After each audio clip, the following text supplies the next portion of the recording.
அடடா! ஏதோ ஒரு வகையில ஏதோ ஒரு பிளெஸ்ஸிங்ஸ் உங்கள வந்து இந்த டைம்ல வந்து குரு பகவான் காப்பாத்துறாரு. ஆனா ராகு கிட்ட மட்டும் நீங்க கொஞ்சம் கேர்ஃபுல்லா தான் இருக்கணும். ஏன் தெரியுங்களா? உங்களுடைய ராசியில இப்ப கேது உட்கார்ந்திருக்காரு. அப்படியே நேரா ஆப்போசிட்ல போய் ராகு உட்கார்ந்திருக்காரு இல்லையா? சோ நான் ஸ்டார்ட்டிங்லயே ஒரு விஷயம் சொன்னேன். தவறான உறவுகள், கள்ளத்தொடர்பு இதெல்லாம் வந்து இந்த டைம்ல உங்கள தேடியே வரும். நீங்க நேர்மையா இருப்பீங்க, உண்மையா இருக்கணும்னு நினைப்பீங்க, எல்லாமே பண்ணிட்டு இருப்பீங்க. பட் என்ன ஒரு பிரச்சனைன்னா, ஏதோ ஒரு வகையில உங்களுக்கு அந்த ஒரு விஷயம் வந்து உங்கள தேடி வரும். அந்த டைம்ல நீங்க கொஞ்சம் கேர்ஃபுல்லா இருங்க.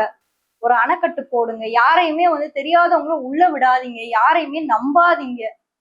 ஏன்னா அவங்க உங்க பேர டேமேஜ் பண்ணிடுவாங்க.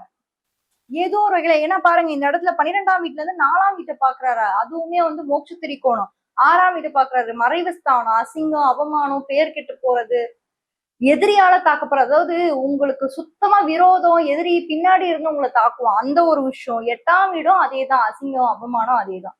அப்போ அந்த வீடுகள் எல்லாம் பாக்குற அந்த நெகட்டிவ் இம்பாக்ட் கண்டிப்பா இருக்கும். எவ்வளவுதான் பாசிட்டிவ் வந்து குரு உங்களுக்கு கொடுத்தாலும் கூட அட் சேம் டைம் நெகட்டிவான இந்த இம்பாக்ட் கூட உங்களுக்கு வர்றதுக்கு காத்துக்கிட்டு இருக்கு. திருமணத்தை தாண்டி இருக்கக்கூடிய பந்தங்கள்ல தயவு செஞ்சு இன்வால்வ் ஆகாதீங்க. அதனால உங்களுக்கு மிகப்பெரிய ஒரு மன உளைச்சல் வந்து ஏற்படும். அது ஆணா இருந்தாலும் சரி, பெண்ணாக இருந்தாலும் சரி. ஆனா ஒரு நல்ல விஷயம் என்னன்னா, நான் இங்க இருந்து பார்த்தது என்னன்னா, 12ஆம் வீட்ல இருக்கக்கூடிய